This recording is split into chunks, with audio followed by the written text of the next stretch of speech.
All right, welcome back to CITIUS MAG, live from Eugene, Oregon. This is Trials Talk. I'm Chris Chavez, joined by Caitlin Hutchison. We'll be joined by more of our team shortly, but we just had to rush out of Hayward Field immediately because we had the men's 100-meter final tonight, and it was absolutely electric. Noah Lyles, 983 to tie his personal best. Kenny Bednarik, also 983. And then the man who took a bet on himself, paid off big time, Fred Kerley, to go back to the Olympic Games for another shot at the medals. Caitlin, you look like you got something to say. I got a lot of stuff to say. I had a lot of stuff to say yesterday, and I'm going to say a lot of stuff today, too, because I don't care what y'all got to say about me. Let's start with number one. Noah Lyles is not a real person. And I heard you was looking for me. I heard you came to the mix. So I said, where Caitlin at? Because Kenny not going to beat me. Okay, you got me. That's fine. I'm going to shut up. I'm going to eat my words because he didn't beat you. But you already know I'm always proud of you, you big bro, for real. But yeah, like 983, you doing your thing. I see you ran and equals your season's best. So we going to go ahead. We gonna clap that one up. Then Kenny. Here's the thing. Like, I feel like y'all don't be talking about Kenny enough because everybody was talking about, well, Fred, Christian, and Noah. I'm like, y'all do know that Kenny Bednarik is a, like, Olympic silver medalist, right? Like, he was racing against Andre DeGrasse and got a silver medal. Like, that boy is no joke. So for y'all to not be talking about him enough, don't be surprised that he made this team because he is him and he always will be him. And I'm rocking with Kenny to the day that I die. And then here's where I got a little sad. Okay? Christian Coleman, I'm so sorry that you did not make it individually because Christian used to train at Kentucky, but then Coach Hall was like, I'm about to go be the head coach of South Carolina. So, you know, obviously Abby and Christian are coming with me. So, like, I've seen Christian train. I know he works hard, and I know that he really, really wanted this because the man has made, you know, major international teams like as an individual. So to not see it, baby, I had to rewatch the replay 3 times. I said, Christian Coleman not on the team? I said, this is fake? Like, we in the Matrix? Okay, bet.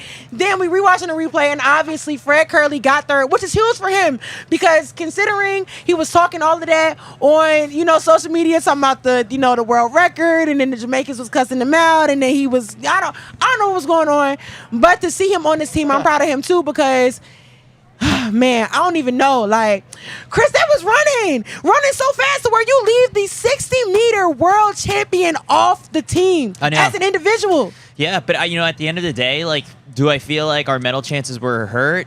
Maybe for gold a bit because Christian is like, you know, a top tier sprinter. But don't let Noah hear you say that. In general, no. I'm saying like we still have a really good shot of any one of those medals because Noah is entering as the gold medal favorite. Yeah. Today proved that. Kenny Bednarik, all right, like I said to him at the Prefontaine Classic, I was like, you know, I see all these Netflix cameras around and like no one's following you. And he was very confident that like he could win the 100, that he could win the 200. And today, you know, there was some validation in all of that self-belief because he ended up on the team in the 100 after finishing 4th at this meet 3 years ago. He really was talking about it for real because I had got to talk to his girlfriend, Sharmila, like earlier this year because I was supposed to be trying to like help him with like some social media stuff. And like she was just saying like, you know, like everybody, you know, they really got their eyes on Noah and Fred. Like those are the guys that are like getting all the deals and stuff. But like people aren't really looking at Kenny for real. And I'm like, I mean, personally, I don't understand why because he is the one that like beat Noah Lyles like the last Olympics. Like I understand that Noah has like got his stuff with him, but why would you not want to follow the guy that is constantly proving himself over and over again that he is capable of making teams and getting medals when it is necessary? Yeah, and I think the thing with Kenny that people don't realize is that he's younger than Noah. He is. Like, what is he like? 20? He's 24. He went pro out of JUCO. The man did 2 years of junior college, or maybe just 1. He did not go to a 4-year university. That man did not touch the NCAA. Went straight to Nike after he ran like a 19.7 with like some crazy wind behind him. But Nike took a bet on him and it paid off because look at where he is now. Yeah, he has not had a bad year since he signed with Nike. So let's talk about Fred because I mean, there's no man who has bigger self-belief. I think more belief that Kenny had in himself, Fred is like 5 times that. Because I want to be that insane about myself because clearly he's not insane because obviously whatever he believes in is true.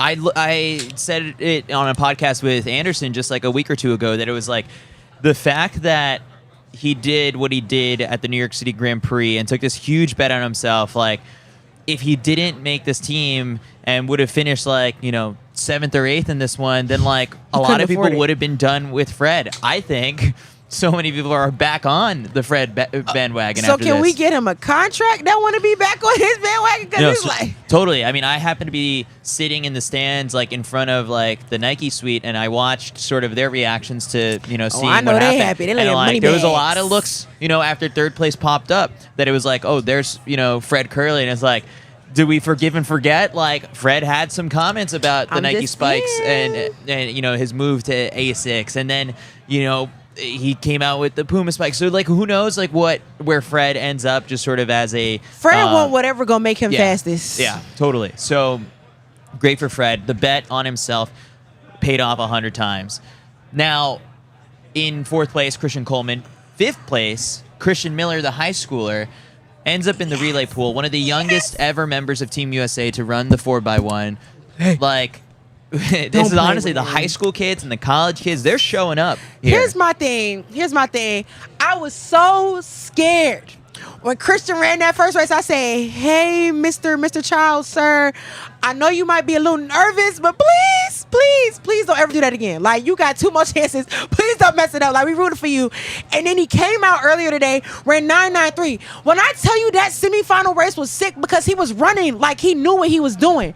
Like, he came out there and ran like he knew that he was the top 5 fastest man in the U.S. And I was so proud of him for that, because he's 18. This is his first time at the U.S. Olympic trials. And he was like, you know what? No, I know that I might have been scared or nervous first, but y'all are not about to see the last of me. And he made sure that he did that, because 5th place, I know everybody could be top three, whatever. Cool. 5th place, 18 years old, 9.98. The boy is consistent.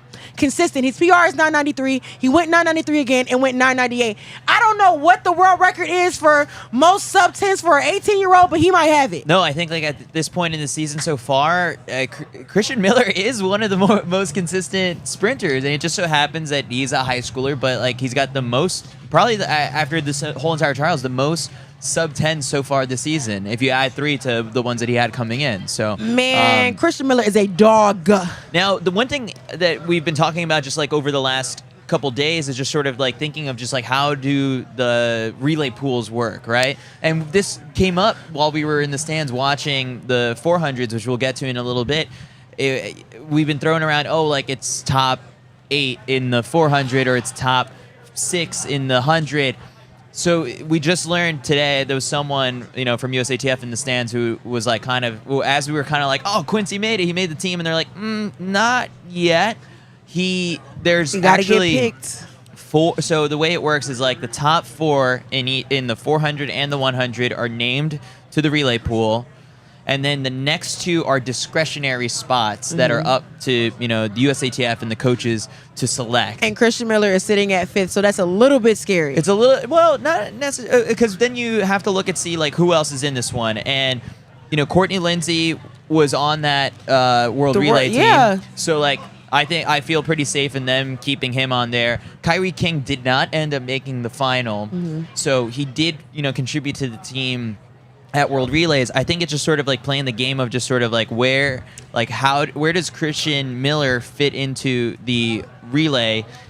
I'm looking at the top 4 guys that we have: Noah Lyles, Kenny Bednark, Fred Curley, Christian Coleman. I think that's our 4x1. And I think that's perfectly fine. How would you set them up in an order? I would set them up as Christian, Kenny, Fred, Noah. Yeah, because I essentially feel like you should keep the same order that you had at World Relays. The only difference is that obviously Kyrie wouldn't be on it, but Fred can run the 2, so I don't have an issue with him being at 3rd leg. And then Christian, there is not a single man in the U.S. that is a better starter than him. You would be stupid, clinically insane, actually, to not have him as first leg.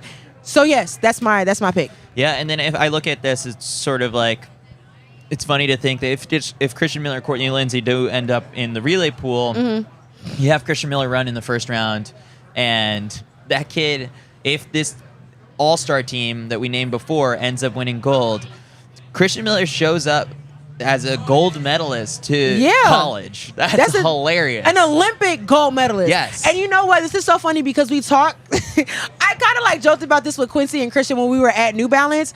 But I was like, so Christian, you going to Georgia, and I heard that y'all just put a a little phone call out to Quincy that he needs to come take a visit, and Quincy was like, "Oh, I'm excited to go." So I think that honestly, Christian and Christopher could probably convince Quincy to make his way down to Georgia in the next 2 years. Who knows? It's But early also, in the recruiting process. who knows? Shoot, Yeah. honestly, depending on how well Quincy runs tomorrow, that man might have a pro contract sitting at his door. So we gonna see. Yeah, we'll see.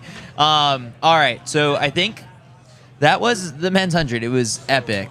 No, all right. I mean, should we take a step back and look at just sort of like where we sit on the world stage? Because we did do that with the women's 100, where like it's obviously the thing that is lighting up your phone right now when it comes to the mentions. Oh, I'm getting bullied. Like, y'all are so mean. Like, please, like, come on now. Don't make me call the cops on y'all. So, in the men's 100 in particular, Jamaica is a threat.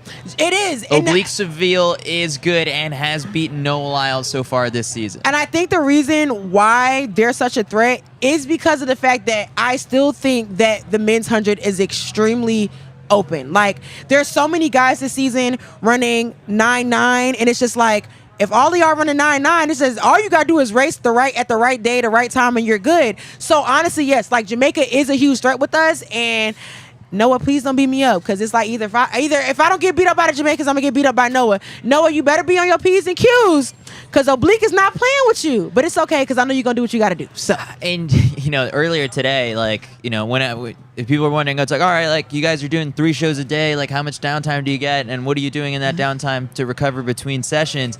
In my downtime today, I was watching some Marcel Jacobs highlights because he had just run 9.92. I mean, he got the opportunity as well. I think the Italian Stallion is coming around at the right time. And then we've still got Let's Sile. Like, yeah, that is not a kid that I will ever count out.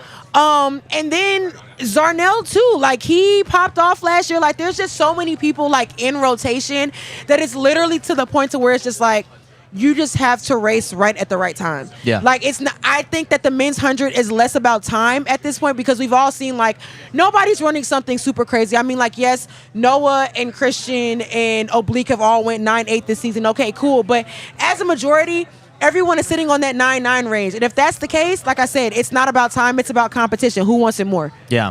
Although it was really fun in the semifinals how windy it was and that we were getting some pretty fast times. Yeah. But then it was a little deceiving when Christian Coleman ends up in a not windy heat, I know. runs fast.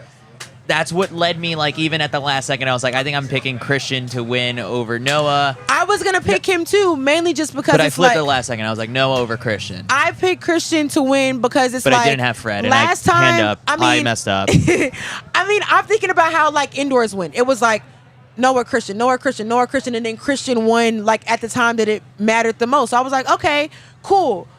But, you know, Noah is a guy that you can literally never count out about literally anything. And so it's like, you can never go wrong betting against him. And if it's one thing about him, his top end speed is ridiculous. And so it's hard to just be like, yeah, solidly so-and-so and so is going to beat him. Because, like, if you say that somebody's going to beat him, all he's literally going to do is just be like, okay, bet. And then show you that he can beat whatever person you said was going to beat him. Yeah. We're going to bring on our fellow analyst, Eric Jenkins here. What are you doing, Eric? What are you doing, apparently, man? He's throwing back an olipop. What I heard through the grapevine was that just Eric was on 10 following that 100. So, Eric, before we move on to another event, I need to hear all your thoughts about that 100. Man, it lived up. These 100s are crazy. I mean, after all the Snoop talk, after all the hype, the briefcases, the cards, the deck of cards, and my God, Noah Lyles. I'm so pumped for Fred. Like, to have Fred get in there, sneak in that third spot with like by far the best race of his season. I'm you're right. I'm on 10.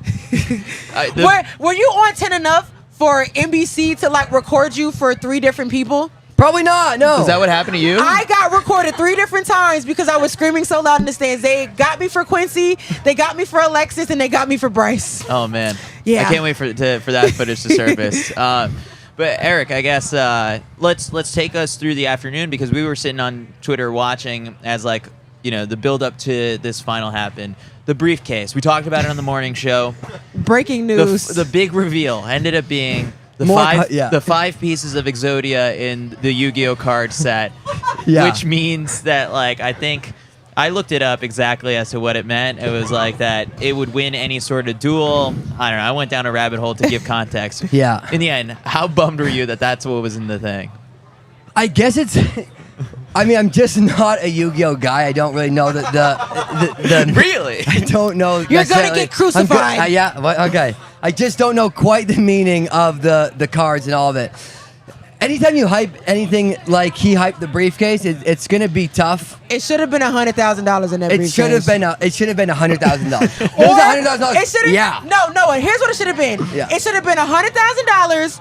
Or it should have been a chain that like had the like Olympic rings around it that said Olympian or something like that. That's what it should have been the whole season. And then once you officially became the Olympian, He's put already the chain been an on. Olympian. I know, but like this time, He no. knows, Chris. This time, you put the chain on, and it's like, you talk your mess. Yeah. So did you like the Yu-Gi-Oh card I don't know nothing about Yu-Gi-Oh. That's what I'm saying. I know about Pokemon Go though. Ah. I don't know Yu-Gi-Oh. Molly knows Molly, Yu-Gi-Oh. Molly, hold on. want to come talk about Yu-Gi-Oh? Yeah.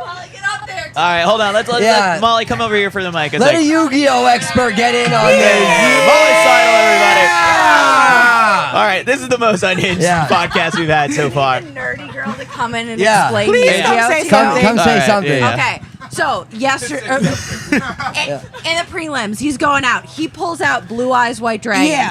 Previously, in the original show, the most powerful card beats everybody. You can't beat Blue Eyes White Dragon. Okay. But the only thing that can beat Blue Eyes White Dragon, you have to get 5 cards all together, which is really hard in the game. And if you get all 5 of those cards of Exodia, you create the most powerful boss character. So he is the most powerful boss character. He is. It's like only I can beat myself. Noah Lyles is not a real person. Noah Lyles is the hottest thing in track. He is the best. He is the greatest. He is the 5 levels of Exodia. He is the 5 levels of Exodia. Wow. All right, Molly. Thank Wait. By the way, while we have you here, so on our afternoon show, Molly Seidel said that she had never been inside Hayward Field. Then, while we're recording, a fan jumps into the chat and says she can have my ticket. Fan shows up to the set. This is what you were talking about. Hands her a ticket. You made it inside Hayward Field for the first time. Tell us, what did it live up to the hype? Chris, I had no chill. I was so excited. I don't think I realized just how cool it is inside the stadium. And I'm gonna say, I felt like I was trying to keep my expectations in check. Karen has videos. You can link those on. I was like a little kid in a candy store going in there.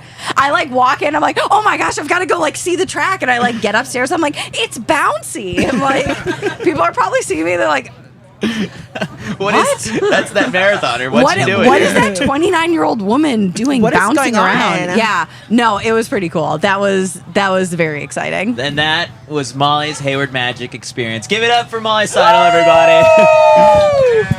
All right. Let's go back to analyzing some races. All right.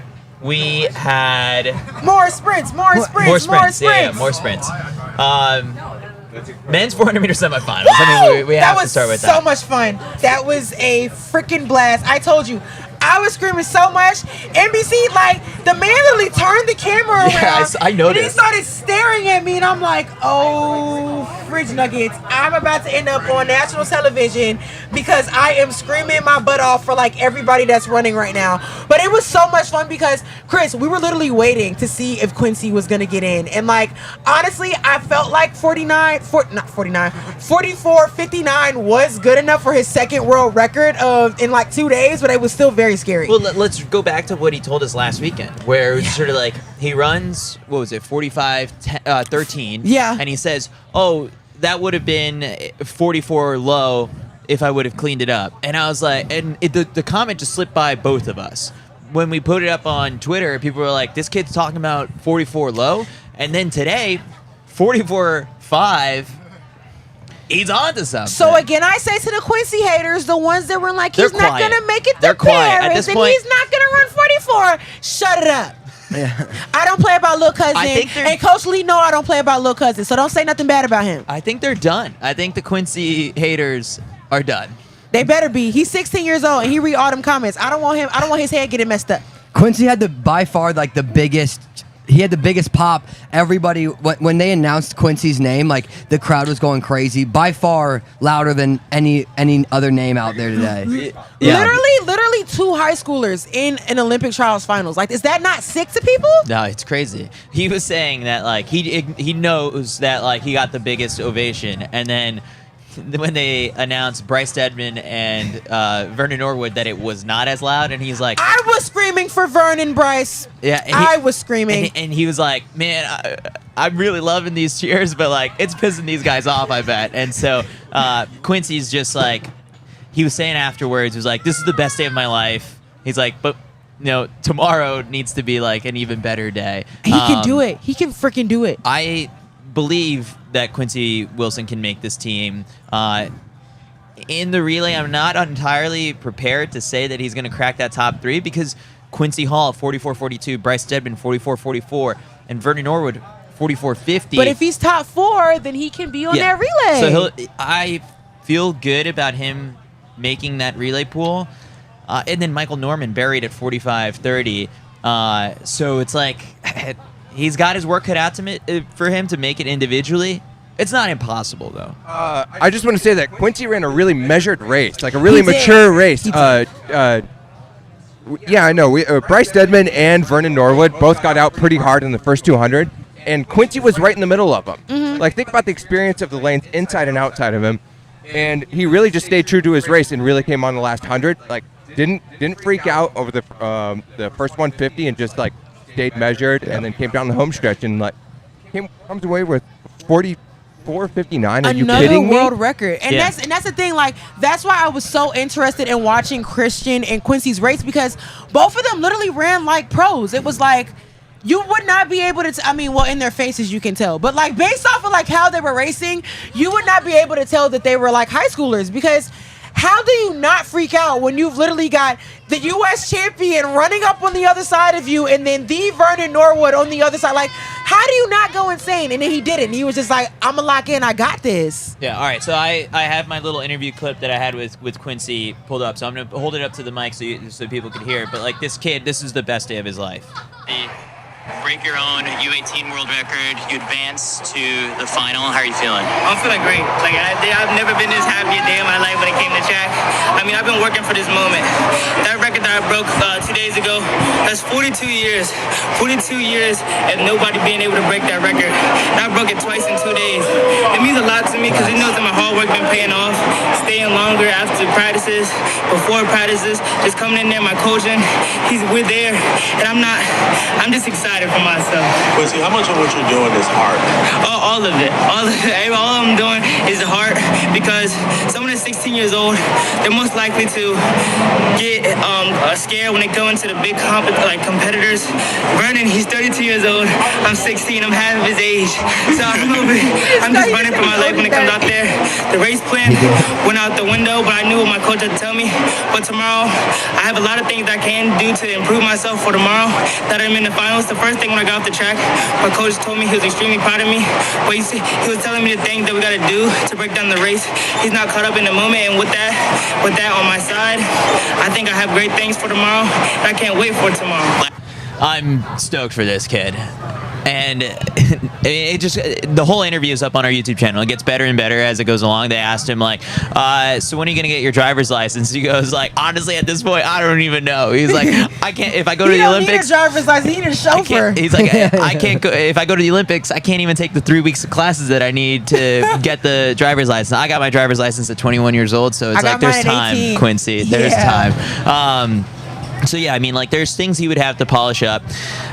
Vernon's big move in the 400 tends to come. He's like, meet me at 300 meters, and then I think Vernon's ready for the big dance. I think come the final, and so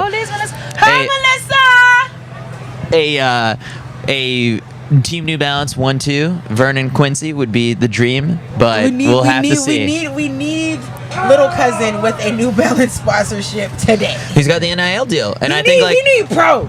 I mean, pro. he's still got all the college visits that he's got to take, and like that's the fun part I think of the whole Christian process. Miller, you better treat him right on his visit. Did you guys see Vernon's tweet right after? No, what What he did said? I think he was fastest to tweet of any athlete What today. did he say? He's ready for the final. Let's just say that. What did he say? Uncle Vern's I can pull it up. win. I quote tweeted it. I'll look it up in a second. But I just think that he ran a super measured race today. He was probably the most composed 400 meter runner So Uncle Vern for gold. of all of the runners. But no, he looked great. I think he's ready for the final. And like Caitlin was saying yesterday, no, he said, "Come on, yeah, let's dance." I told you, the man's got his dancing shoes on. They wants just to happen dance. That just he's got his SC Elite V4s or Dance. whatever it is. Those are some nice dancing shoes, or the Spike equivalent. So, this 400 final is going to be really good. It's just like that. This is the trials, baby. Like each day that it goes along, it gets more and more interesting. Women's 400 meter final is what we had today. I have so many thoughts. And this one, a bit of a stunner. It was so much fun. So much fun. Team New Balance, shout out Kendall Ellis. Kendall Ellis. 49. That baby took 6 years to PR. If that ain't patience, I don't know what is. What else you got to say about Kendall Ellis? Kendall Ellis got locked in the bathroom before she had the race. So I want y'all to know that PR and that win means way more than anything else, because imagine going through like the most intense emotional stress before the biggest race of your life. You're like, oh my God, I just got locked in the shitter. I gotta go. She's like, I'm crying, I'm banging on the door, nobody's coming. She ends up getting out. And maybe we need to lock her in the bathroom again in Paris so that way she can go ahead and run 48 seconds, because girl, you did your thing. Like, clap it up for her. Yeah. 49-46 today. 6 years, and she PR'd twice in 2 days. 6 years, Chris. Yeah. Man, ain't nobody messing with her. Quincy was 10 back then. Oh Lord, stop Yeah. playing with little cousin. All right. Aaliyah Butler, Listen, second place. She's from listen. Georgia. NCAAs did not go her way, but now she's an Olympian. Listen, Miss Aaliyah Butler, you are the GOAT. Because I'm pretty sure you're a freshman. If I'm remembering correctly, you're her. You got that dog in you. You like your teammate Christopher. Like, I don't know what y'all got going on down there, but y'all got, you know what I'm saying? So look, I am so proud of you. I know the NCAAs didn't go how you wanted it to, but listen, sometimes it's a blessing in disguise, because if we all remember back to 2022 with Melissa Jefferson, Who just walked by. Just walked by, I said hey to her and her bookie. But she did not have the NCAAs that she wanted. Everybody was like, Melissa Jefferson going 1-2. She going 1 and the 1 and the 2. She gonna do her thing. Did not go well. And guess who was the USA champion less than a month later? And she did her thing. So listen here, Aaliyah, it was a blessing in disguise, babe. All right, one more, Caitlin. I love these little monologues. We're going to clip each one of these, and they're going to go viral. Don't do that. Third place, Alexis Holmes, 49.78, personal best to make the team. Let me tell you about Alexis, too. I'm sorry. I just love these ladies so much because they really just... So listen, y'all. I met Alexis back in 2022 when I was committed to Kentucky. And she kind of looked at me like I was crazy because she didn't really know who I was. But she looked really sad, too, because she was one of the best 400-meter runners to come out of the NCAA. She was Kentucky's 400-meter runner at the time. And so she was very disappointed in herself when she came to USA's and it didn't turn out the way that she wanted to. She really wanted to make that world team, and it did not happen. And she was saying at the time, you know, she was very depressed. She wasn't herself. You know, she didn't have a really great time at the school. Like, it was just a lot of stuff that was going on. Like, I posted it on my Twitter so y'all can go and watch the interviews and stuff. But there was just too much going on while she was there for her to really kind of just lock in and, like, go to her true potential. But she was saying now, she's like, I got a coach that really believe in me. I'm running these 1Ks in practice. Like, I don't feel heavy. Like, she feels like all the weight in the world is lifted off her shoulders. And when I talked to her yesterday, she was like, I just had a PR, like I ran 50.1, but like I really want to go sub 50. Like I know I can go sub 50. I went 48.6. I beat Fem Cabot one time. Like I've done so many amazing things. Like my 49 needs to come. And I was talking to Anna Cockrell, and Anna Cockrell was like, yeah, she told me the same thing, but I'm like, girl, you're going to have to run sub 50 if you want to make that team.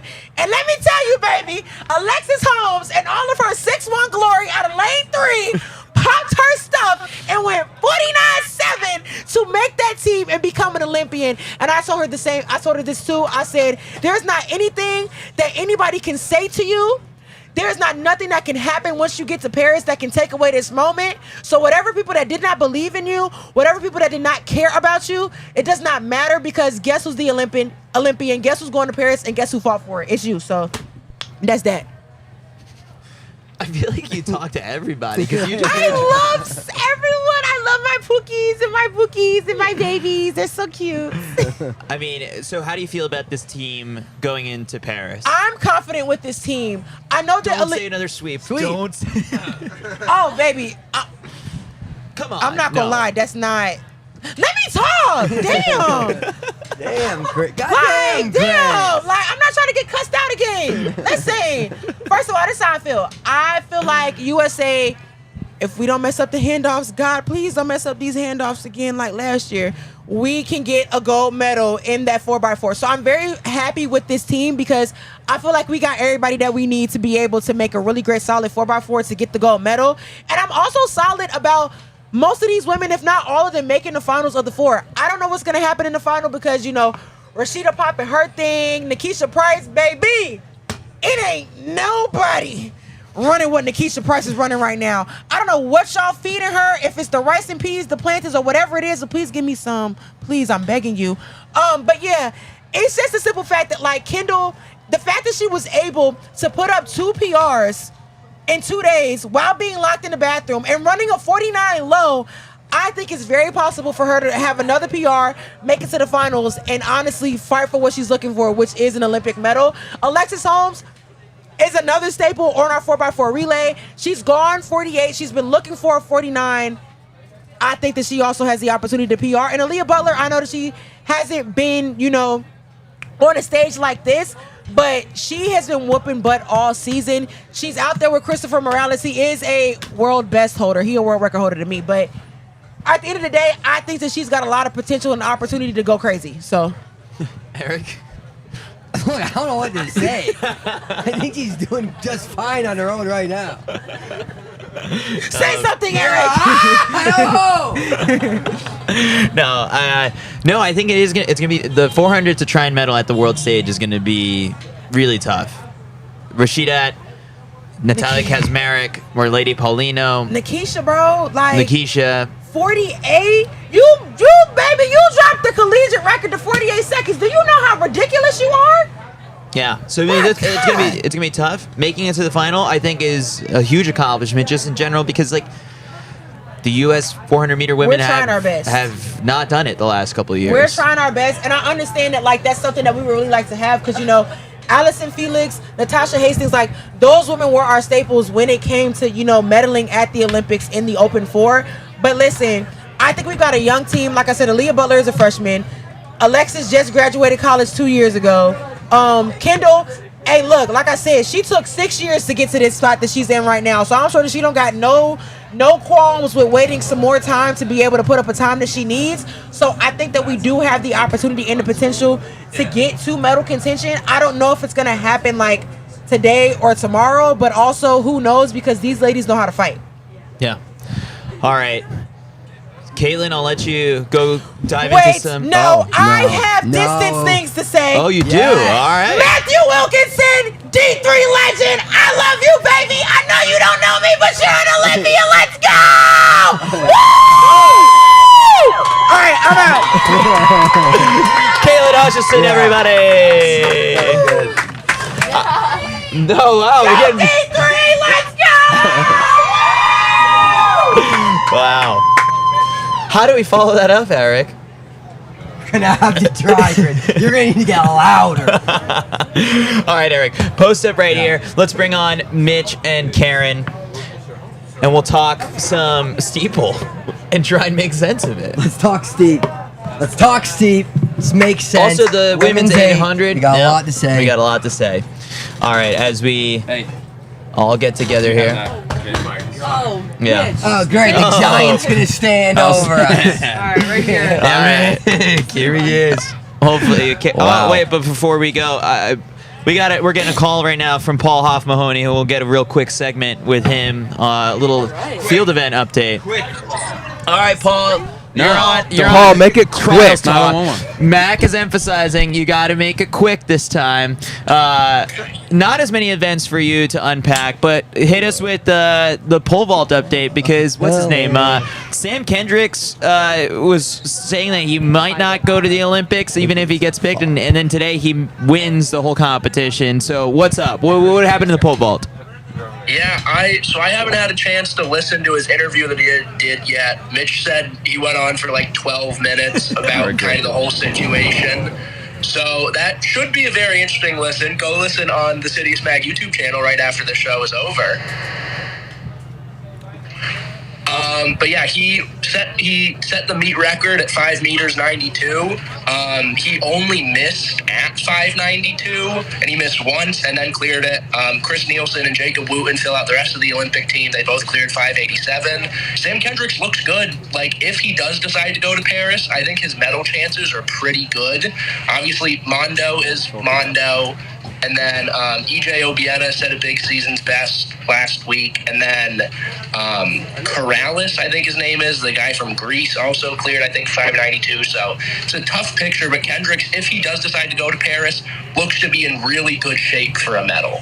All right, hit us with the little javelin throw talk here.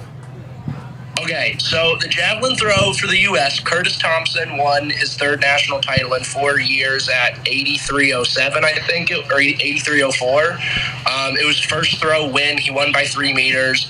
He should be good to go for Paris. He's well within the world rankings quota. This is going to improve that mark. No Americans have the standard of 85.50. And behind him, it gets a little tough. Capers Williamson finished second, but he should end up really close to the edge of the quota. I'll have to do some math to see where that actually will be. You do that math, Paulie throws. I will. Donovan Banks finished third. He is in a similar situation, what we'll see with Kara Winger later in the week, where he doesn't have enough competitions to have to fit into the quota, so he needed to get the standard tonight. Theoretically, he could go compete in another meet in the next week before the window closes. We'll see what happens with that. The only other man inside the quota right now is Mark Minicello, NCAA champion from Georgia. That dude finished 8th today. He finished in 8th tonight at 73.07. So I'm pretty sure, like, Chris, correct me if I'm wrong, if nobody else gets in the quota but he somehow stays in. Yeah, he might go. The highest place in qualifier, right? Yeah. Yep. So he could theoretically end up in Paris despite finishing 8th at the trials, which is interesting, but that's just kind of the state of U.S. Jav right now. All right, one more for you, Paulie. We got the Heptathlon. What's the update from the first day? So Anna Hall has a very narrow lead. It's her, Sherry Hawkins, and this is so embarrassing. Who's in third right now? Give me a second. I apologize to Talia Brooks. Yep. 23 points separate the top 3 right now. Anna Hall has, she's coming off of a surgery in, I think it was late January, early February, so she had to miss indoors. She's just been kind of getting back into the rhythm earlier in the season, but she's set season's best in 3 of the 4 events today. She looks at least in a good position to be top 3. That top 3 is like 100 points ahead of the rest of the field right now. And, the 800 is her best event. She's one of the best in heptathlon history. So she's in a pretty good spot. And then Sherry Hawkins and Talia Brooks are looking solid as well. All right, Paulie, thanks for the update. Go back to clipping some things from the show and get some rest. Thanks, Gray, man. All right, Paulie throws, everybody. Woo! All right. That's kind of, that's hot. It's a That made it look real easy yesterday. That was rigging, huh? It's About Caitlin yesterday. yeah, that's what I mean. It's poor girl. Yeah, well, You also had to hold up the phone for 12 minutes with Sam Kendricks. Yeah, it was Sam. Yeah, 12 straight minutes of knowledge from Sam Kendricks. Came out blazing. I think it was you. You walked past me, you were like, make sure you ask him about the Olympics. And it was like, every other journo was like, well, no shit. Like, that's the first thing they're going to ask him. You didn't even get a question out. He just answered it off the gun. He's going. He's going to be there. Yeah, look, he went into a very deep philosophical reason as to why he's going to be there. I could try and paraphrase, but no, basically he was saying that he'd reflected, and I think if he could have chosen his words differently the other day, he would have. But after talking to his dad and wanting to move forward positively rather than be bitter. He said he wants to compete for no other reason than that he wants to compete, and he loves America and he wants to represent the country. And he does. All that stuff is really important to him. He did have some comments about the game still, and obviously what that stands for, and that he doesn't agree that the sport revolves purely around the Olympic Games and there's more to it than that, and he didn't agree with those parts of it. Clipped a few journos along the way, asked a few journos to maybe check their quotes. Really? Yeah, but you know what? I kind of respected it. Like he stood on business. He was like, "This is what I stand for," in his pure Southern accent and pure Southern, personality, and I kind of respected it. He just said, "Yeah, I'm going to go for me, and I'm going to try and be a mentor." Your 12 minutes and that's are it. up now. But I think I've never seen someone just stand on their morals like that and not really care. So yeah, he's going. He's going to be going. there. I like it. All right. So let's move on to the women's 800-meter semis or pole vault. What do you guys want to do first? I mean, steeplechase. I'm like, pole vault. Eric's like, yes. Yeah. Yeah. And then we'll try to get Matt, really? Maybe. I don't know. We'll try and get him tomorrow. All right. Get him on it. Let's go women's 800-meter semis. I mean, both these races were, three races were absolutely crazy. First one, Athing Mu does her thing, wins 158.84. But then right behind her, well, actually, she didn't do her thing. I think Michaela Rose dragged the field, went out guns a-blazing like she usually does. So while Noah Lyles listens to this podcast, Michaela Rose does not, because we were criticizing just like how that strategy has not worked out for her. Today, she gets caught again, finishes third, but that's enough to advance. Crazy fall by Kate Grace at the finish line. Ended up just totally scratched up. It was scary. It looked like she had hit her head. She did not. And she was like, no, that's just racing. And advances, gets the Olympic standard, so really good for her. And then Juliet Whitaker and Christy Schofield end up with the little cues. But this race, this was, I think, one of the most fun races to watch of the day. This was the best. This was so much fun to watch. Brutal finish line for Kate Grace. But you said like Athing Mu timed it perfectly. Mm-hmm. Like you thought Michaela Rose had it. I mean, I thought with about 150, 100 to go, she had a pretty big gap. Yeah. And they weren't closing it all that rapidly. It was really a thing pulling with 50 to go and Kate just slipping in with her. And that it did look like Kate fell about as hard as you can. Hard. Right into the pretty solid metal. It was the clock. Mac, I tweeted the photo of the scratches on Kate if you want to pull that up and show the viewers. But yeah, no, continue. It was I mean, the only way she could have fallen harder is if she went head first, neck into it. She bounced right up. She didn't flop and LeBron James the shit out of it. But I am first off, Kate's had it's been so fun to watch. And she's been very open on Instagram and on social media. She'll talk I can't wait to see her talk this through, tomorrow, or her post-race recap. It's been so fun to watch her come back and build back up to the athlete that won trials before. Mm-hmm. And yeah, to see the way that she qualified the hard way. Michaela Rose, you gotta wonder how many of these brutally fast races from the front she wants to do.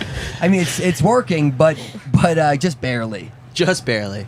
Right. I think it's setting up for an incredible final, obviously. I mean, if you had to pick right now, do we think Michaela Rose is going to do a three-peat and go out hard again? Do we think people are going to catch her? I mean, we see from, Kate Grace, she's tenacious. She's hungry. Max says hell yeah. Yes, absolutely. Yeah. I don't. That's all. And Michaela it's no Rose is knock on gonna her. do. She's wildly successful doing this strategy. Yeah. But like, she's gonna run the same exact way. She's gonna run a blazing fast first 300 in the final.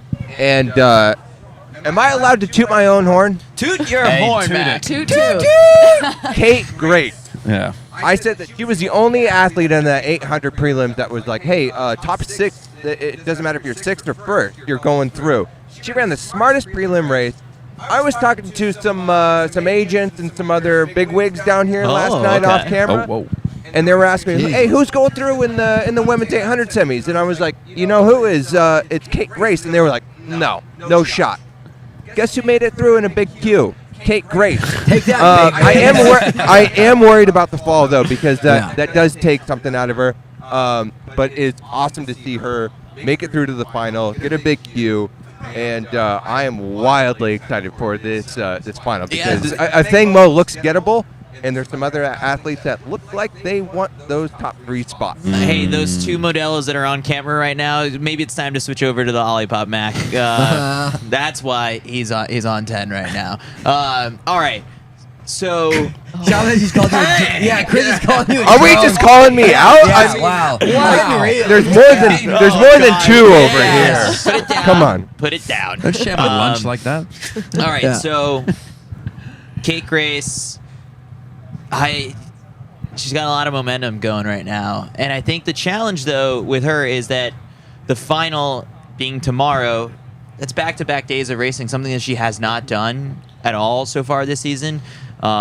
This is the first time she's going to do it since, coming back from pregnancy and becoming a mother. And she did, in the lead up to this, say that she was concerned by it.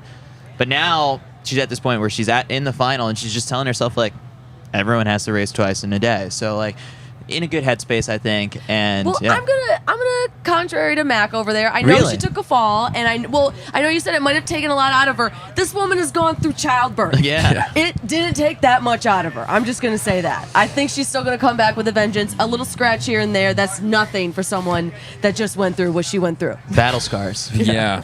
Yeah, it was pretty brutal. Yeah. All right, No, I agree. Like, you guys have to say about childbirth things? Yeah. Go ahead. Go ahead. No, I agree with you. Tell it to her. I said to Chris, because Chris and I were sitting there together, and I actually questioned whether or not she would have got DQ'd, because it looked like That's she true. pushed You through don't pretty DQ hard a on the mother. inside. No, I'm just saying, No, like, you don't DQ a mother. No, I like that. she pushed through pretty hard on that inside. It looked like she kind of nudged out Michaela Rose, but obviously not. Like, that was just at first glance. Well, But, Mac was actually talking about the drunk guy over there. Was talking about if Michaela didn't make it on time, Yeah. would Kate have got DQ'd? Well, you would have protested for sure. Yeah, Yeah, but they I asked guess- the but question. then yeah. eventually But you what would do you think? understand Like, this- do you think Well, that then actually I- warrants getting DQ'd? Like what she did? No. No. But also, I always have said you can't DQ a mother. So, Always. yeah. All right, Heat 2. This one was a bit different. Raven Rogers, slower, 201.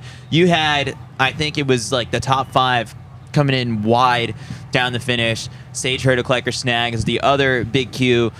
Big shock of this one. Ajay Wilson, someone who we've grown accustomed to seeing make teams time and time again, is out. Yeah, this is because again the heats are stacked. So I would be surprised if if Sage didn't make this, you'd be surprised. If Raven didn't make it and Ajay made it, you'd be surprised. Raven is rounding into form at the perfect time. Like we've talked about it a bunch already. That Raven performs when the meets are big and when she's at Hayward Field. She looked really good. Sage ran a really gutsy race, took it pretty early, and worked for it. Raven just came in at the line and got her at the very end. But yeah, someone like Ajay, someone so dominant in this event for years and years, it's it's kind of like the shift of the guard. Yeah, Karen, what do you think? Someone Ajay watching her time and time again making these teams, and now it's like not on it. It's a bummer, especially to go out there, and end it, with a 2:01 there. I think, Sage was gutsy, took it a little bit, but it almost looked like she was kind of consistent. It's like the pack didn't go with her. Yeah. And then, we saw Raven Rogers prevail in the end. But if you're looking at these times, I mean, the 2:01, I think that's the slowest time in all the heats. I think they're holding back a little bit. I think we better watch out for Raven and Sage, especially Sage, seeing what she did. I almost wonder if that was a little test of her to say, hey, can I do this? Was that the plan going into finals? Yeah. Mag, are you raising your hand? Yeah, I don't know if Raven has like a 157 in her. So, like, I'm curious if she's going to. I think that she really raced this one, and I think that she really showed her experience today. She went to the front and she took the lead. And I don't know if she's necessarily shown fitness throughout this year to, like, hey, I'm going to control this race. But she went out there and took the lead and controlled what the first lap was going to be. I think that she's going to do that to earn third place in the final. I think that Michaela Rose is going to take it out. I think Athing Mu is going to go with her. And there's going to be like a sort of a gap between those two and third place. And I think you're going to see Raven Rogers really race the rest of the field for that third spot to make the Olympic team. Yeah, I would agree with that. We talked about it this morning, didn't we? The storyline of Raven Rogers, the significance of running at Hayward. She's on, the advertising here. I feel like coming into that last 100, there was just the crowd lifted with Raven. Like, they've all watched Raven for so long. That momentum certainly helped. They also had 2 restarts. Like, it was so weird. What was going on there? Someone false started, or was it just the gun? The blocks. Yeah. No, I couldn't see it, but yeah, it was pretty impressive that she could still come over the top late like that. And like you said, Sage was brave, so it'll be interesting to see what they do. Another brave run came in the third heat. Allie Wilson just like taking it to the front. U.S. indoor champ ends up going wire to wire, 2 flat. Brings Nia Akins along with her for the ride. Allie Wilson, someone who maybe like we forgot about a little bit earlier this season, just because she was the U.S. indoor champ, goes to Worlds, doesn't make the final, and then nothing stellar so far this outdoor season. I think this is the first time I'm impressed, and it's sort of like, hey, don't forget about Allie Wilson. Yeah, it was kind of similar to heat number 2 in the way that Sage and Allie ran. Allie, I think, took it at about like 450 and made a hard move, basically like opened up a slight gap and then like held on for that. She is someone that people are kind of overlooking. She's incredibly good, and I think this is the type of race that does nothing but just boost her confidence and probably puts her in exactly the place she'd want to be in heading into the final.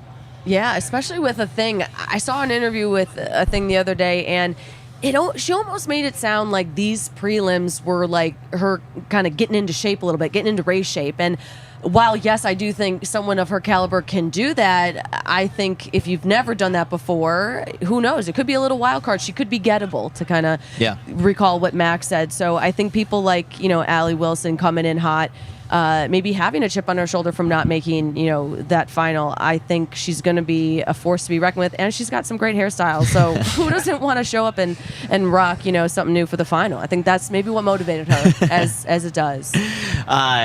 A thing being gettable, like great phrase, I think, by Mac that we'll be talking about, I think, over the next day.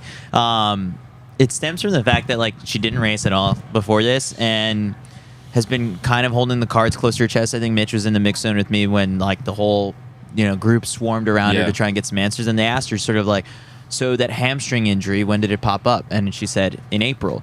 And it's like, I think Jonathan Galt from Let's Run followed up with like, so when did you get back to running? And then she was very vague. Very vague. She just said a few weeks ago. Yeah. And so it's like, it's no specifics given. I don't like that. And so I think like I think Chris came in. Tell us. I want a date. Define begin. She was vague. She was very squeamish so, about like, it. The gettable comment by Mac, I think it holds true. Yeah. And it's going to make for a very interesting final. Yeah. If a thing gets left off this team, I mean, I don't know. 158 today is still really good. Yeah, I don't really see her. I don't see it. But being she's- left off the Right. team. Maybe it's a conversation she might not win, but I Yes, can't see her being right. out of the top 3. Like, Yeah. I think she's going to be in that top 3. But you're right. A lot of women today showed that they're able to go and get after it. And I think Max Wright, maybe showed that she is, not perfect. She can be a little bit vulnerable. And if the opportunity arises, somebody could come over the top, maybe a Raven Rogers, maybe, a Sage, or throw a blanket over like 5 of them, really, because if you give them their day, they can take it. You want to say the word gettable too? Say it. I'll save it. It's a Mac quote. I like that. All right, let's move on to the men's 3,000 meter steeplechase, which this one is gonna bring out the world rankings nerd in me. So Sam Kendricks went on for 12 minutes. I can go 12 minutes on the world rankings for this one. But first off, Kenneth Rooks for the win, 8:21. This race was bizarre. This was crazy. It was trash at the start. It was, All right, take us through it. What Well, did you it make was, of the whole because thing? we talked about it the other day. 2 guys came into this with the Right, standard. yeah, and everyone was like, we're going to chase the standard. We want to get the standard. And then it was 3 minutes for the opening K. You're not running an 8:15 standard off a Right. 3-minute opening K. So then it adjusted. And I was talking to Joey Berriatua, and he was like, well, He was at the front. No one wanted it. I didn't want to get clipped in the Hold pack. on, so Mac wants I to say went. something. Who? The Barracuda! The big Barracuda! Yeah! He was swimming his way to the front upstream. He was like, well, no one wanted it, so why wouldn't it be me? He got into clear space, and then finally, I feel like I sent a text saying, this race is shit, and then all of a sudden they, clicked into gear, and it got interesting, but, you let Kenneth, he just dropped the foot down, and it was bye-bye Kenneth. No one was getting near him from there. I found it a little bit disappointing that nobody chased it early, but, I mean, the result of it now, Chris, you can nerd the hell out because help us understand. Hold on. The fall by Hillary Bohr. Yes, that was a game changer. I for this mean, whole that thing. was the most insane. The fall by Hillary Bohr with what was he at? Did he fall at 3 to go? It was coming in. It was just after a K. Yeah, because he fell with just under a K to go at that water barrier, and then made up back into position, but with until a lap to go. Yeah. We were going nuts in the stand. I mean, that's why the steeple is fun in these races with a good fall. I think we felt horrible for Hillary because, I mean, the way that he closed that gap, you got to think that he had it in him to make the team. Yeah. But I mean, yeah, that made the race entirely, and I think, that's where Kenneth made. I don't know how much Kenneth probably do you know that someone fell, and not just someone, one of your main competitors fell? I reckon he would have because he was ahead. Yeah. But I know they're looking at the grandstand, and you can probably see that we're looking at some good photos over here. That's a lot going on. I'm like, what the heck? But yeah, I mean, I would think that Kenneth Rooks probably was aware of the Hillary Bohr fall and made a hard move to say, okay, perfect. You have to capitalize If I upon want one guy eating shit on the water barrier with a K to go, it's Hillary Bohr. And so, I mean, he opened it up and never looked back from there. Yeah. So then the other guys who capitalized upon that, Matthew Wilkinson from Dark Sky, the D3 guy, who also went to the University of Minnesota and has had a breakout year. He was impressive in the first round, and so not a surprise to see him finish second in 8:23. It's right behind him that it's BYU's James Corrigan who ends up in that third spot. But the big question marks here are is he in the quota? And at the moment, he is not. Who is in the quota is 4th place finisher Evan Jager. Woo! So Evan Jager, who fell, famously at the Paris Diamond League many years ago, has a chance to go back to Paris for redemption. It's this story arc that, I had him on the podcast a couple of years back, and he talked about it. It's this would be the storybook ending to my career. Is just getting a chance to go back and race in that stadium. Go sub 8.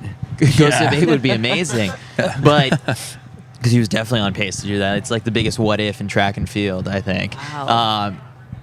Jager was not thrilled in the mix zone because it's sort of there's still a level of uncertainty. I'm Even kind of though surprised by that. I Well, would have thought he'd be. Yeah, that's some good comments on it. no, Right. it's because it's not certain yet. Why is that? Sure. People are wondering. James Corrigan, who finished third, does have a chance to go out and chase the standard. Mitch, because you're following this very closely with the Australian athletics right now. This is how kind of the rest of the world works. But he was asked that. They said, what do you do now? Like, are you aware that you're not in the quota? And he was like, I hadn't thought about it, to be honest. Like, because they let him do the lap. Well, and he said, like, I don't know if I'm going to go chase this week. Like, I can live with the fact I'm third. Really? And he didn't know. He's like, I haven't spoken to my coach. I haven't had this conversation. Yeah. But which is I found strange. I would have thought off the gun you'd say, yeah, I don't care if the race is in like Guatemala. I'm going down there and I'm going to go try and run a time. Well, what's but the window? he was like, well, the window closes in a week, so he's got a week to chase this time now. He's like, nah.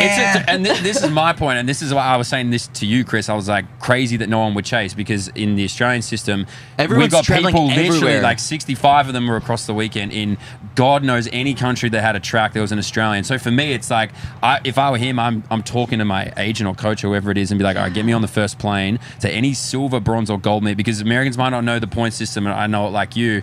You've got to try and chase these like higher level meets to bank points, or if you're going to go to a low meet, you better win, because you're going to get more points that way. So he needs to go assess now. It's not impossible for him to get in, because a lot of these guys that are in the quota will now get taken out because they're not going to be progressing through either. So if you're Evan Jager, you just can't celebrate until, what is it, July 1st? Well, yeah, July 1st. And even then, you got to wait for like all the national championships to be accumulated. Who's getting picked? Who's not? They're in. They're out. And then the rankings don't close and get revealed, I think, until July 7th. Yeah. So you got geez. because they have to accumulate everything that happens over that last weekend. Because every other country just about has their nationals in Europe in that last weekend period. Mm-hmm. So it, like, again, to speak from an Australian perspective, everyone who's in the quota right now or on the edge is like packing their dacks, thinking like, well, if someone's going to run faster at a nationals, I'm out. So this kid now becomes one of those stories of like, oh, if he goes away and runs a really fast time somewhere, he's probably going to get in. All right, I don't know how reliable this is, but in our YouTube chat, someone, David Minter, commented saying, Corrigan is racing this week. Ed Eyestone just said this live. Eyestone wouldn't say where. So it sounds like he's going to chase. So he's going to chase. Good. Of course. So he should, yeah. Well, he came in third. Do you think you have a shot to make the Olympic team? You just came in third and you're not going to at least chase? Yeah. I mean, come on. Like, how it'd be insane to not chase. I wonder where he's going. Yeah, I mean, you have to look at the World Athletics calendar right now, and it's like. Well, then could he figure not it out. set up? No, he no. can't. Can't be set It up. has to Curated. go to like a Yeah. properly organized meet. It has to be bronze, silver, or gold. Wow. Yeah. Yeah, it I has to be mean, accredited. are you more nervous for an Olympic final or going into the race where you have to chase a time? I mean, it's almost two totally different things versus pace and place. Mitch, you can speak to this as to just Yeah. like how badly some of these Australians like are getting off the plane and traveling and jumping into races, and Yeah. the performance is just crap No, because it's 100%. like that's not conducive to racing. It is hectic. And I was telling you a story of Adam Spencer the other day, Yes. right? Like he went to Finland. This is a guy who won our nationals. He's a 3:31 guy. Got off the plane in Finland, jet lagged as all hell, and ran a 3:40. He's going to chase again. Like he's going to go run these times now. The thing I'll say about these European races is that there are so many athletes in so many countries that want times. It's almost like a time trial at times. It's like everybody is fighting to go as fast as they possibly can. Does that make it more nerve-wracking because everybody wants to, get that time? Maybe. But also maybe he can just sit back in one of these races and go like, all right, boys, lead the train. I'm on the carriage. I don't want to touch the front. I don't want to conduct shit. I just want you to take me to the promised land. And he could put himself in a really unique position. I don't know where he's going. There's races all over the world. And again, I know this is unique for an American, but yeah, he's got to go. Again, we're getting more intel live. Someone said that the only World Athletics Continental Tour meet left is in Uzbekistan. But Eyestone confirmed that he's not racing. That he's not racing in Uzbekistan. So I've heard there's no Uzbekistan's steeple. beautiful this time of the year. So this is the thing, but now then he's going to have to go to a low level meet. Yeah. Yeah, and he's going to have to hope that he's 1, 2, or 3, realistically. And I guess what I've been hearing through the grapevine just immediately after that race, just texting sources in Utah, is that Corrigan is very fit. And like this time, because it was a slower race, isn't as indicative of what his potential is, that like he works out with Kenneth Rooks sometimes. And he's taking it to Kenneth Rooks. And so that's a good sign of things when Kenneth Rooks is one of the guys who has run fast and made like the World Championship final. So look out for James Corrigan. And now an interesting caveat there too is that like Evan Jaeger is also in a position where He's he in the could quota. chase. Yeah. Well, he's in the quota, but he Yeah. can also go chase and just kind of like improve. Well, he's got a himself. unique spot right now because he can either now go, I'm going to leave it for a week, and let's see what this kid can go do. And if he gets, and I think he kind of spoke about this when I jumped in. He was like, I just got to wait now, almost. Like, I obviously am really proud if I get there. I would rather have done it. I think he said it directly, like myself. I would have rather actually got third and done it myself, but he maybe can maybe sit back now and just see what James Corrigan does. All right, so actually we have more breaking news on this. Here we go. Like, this is actually pretty cool. Jonathan Galt from Let's Run just tweeted out that he spoke with BYU coach Ed Eyestone. He said something is in the works for trials third place finisher James Corrigan to chase the Olympic standard in the steeple next week. USATF confirmed that if he gets the standard, he is on the team. So what, if he doesn't get the standard though?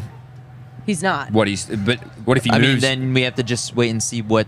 So I'm curious in the US system, like if he gets in the quota, then but he his was- quota then he's spot's good. behind Jaeger, he still goes because he still finished goes. third. Yeah, they honor the placing of the trials. Regardless of what Jaeger does in this next week. Yeah. Yeah, I mean that's. I get it. I Good get job, him. Mick. Thanks, Yeah, guys. Well, I know We all these flew point all his stuff, way yeah, for because this. it's like this is how a lot of the world works. Like you Yeah. guys, I keep saying this, and you're probably going to get really fucking sick of it. But like you are so deep in talent, you don't really have to worry about this stuff. Whereas a country like Australia, there's no auto selections. Our selectors can just pick based on world qualification, and so be it. The point system is so confusing, particularly as someone who is shit house at maths. But I've figured it out. This is what I'm here for. James Corrigan's of the world. This is exactly what I'm here for. So yeah, go chase, son. I know you were super excited about Uzbekistan, and actually we got more news. There is no steeple in Uzbekistan. Yes. Well, who said there was? I wasn't like over here setting one up. So, yeah, I mean that was. I think like it. I can't believe that the way we have to. We're closing out this podcast is just crunching the numbers on like the world ranking You system. love it. But listen, love it. it's how awesome is it that Jaeger could I think that I'd like to see Corrigan hit that time. But the old dog in you. I mean, of course, it's fun to like. I just think like you get third. You should like. I would like to see you make that team eventually. But how wild is it that Jaeger? I would never have thought after the couple years that he's had, is now in the seat to possibly make another steeple team. It's pretty wild. Yeah, I mean, I said that. Hats off to him. Yeah. I do, but I do get it. I think he's got to wait, and he not that he at all should feel like he didn't make it, but he didn't make the top three. I mean, I kind of get that for someone as established as You're him. Team Corrigan. I'm team. What can I say? No, I just get waiting. I get waiting and waiting. I get upset when an Amazon package isn't on time. I mean, he's got to wait a full. We said till July early 7th, July. yeah. I understand him not being happy and not wanting to wait. I think it's a tough position, but either way, he's got to be proud of how he raced. We didn't expect to have him this close in the mix. I mean, he kind of was the old dogs track club talk, and so he's holding up his end of the bargain, and I think he should be proud. All right, it's like a game of Survivor. Like I want to just take a temperature check here. Like, who do you want on that third spot on the team? I'm a Jaeger guy. Jesus. What a question. I mean, like shout out Corrigan for Chavez right here. Just for the storyline. Yeah, no, I get it. I get what you're saying. I think that like I'd like to see. I don't want to say like, oh, I wouldn't want to see Evan Jaeger be on the team, but like I think You think like a younger person has a better chance? I'm not. Yeah, I want young. I just think that it should be like Corrigan made top three, had the race of his life, and I think it would be cool if he made it. Jaeger's had a hell of a career. He can share a team with someone else. Yeah, I mean, I'm big on James Corrigan, 100%. I agree with Can't Eric. believe I'm in the minority on Well, that. I just think No, it's no, you're an asshole. I just think it's like, yeah, storyline is great, but this is like the Olympic Games. Yeah. Like, it's not a fucking fairy tale book. No, and then no, Jaeger gets to run through and make a team. Like, if he makes the team, good for Evan. And I was gonna say, like, you know, he was, he was. I got rattled in myself.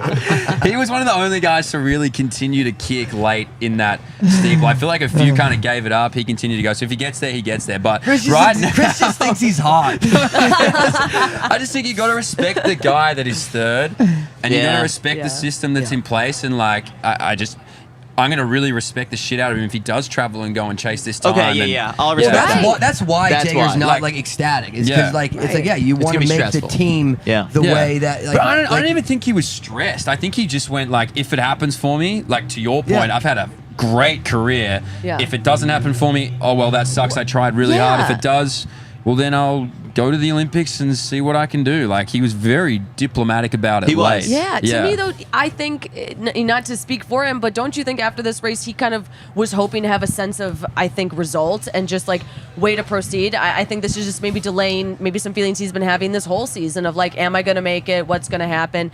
To me, it's just like, I think he probably wanted a definitive answer today, and he's not going to get it for a little bit. But I'm also like, he's had his chance, and he wasn't top 3 at the end of the day. We want to send the 3 fittest people now, not potentially the 3 fittest people or the 3 fittest people that happened a few months ago. And I'm team, always like, I'm team Young as well.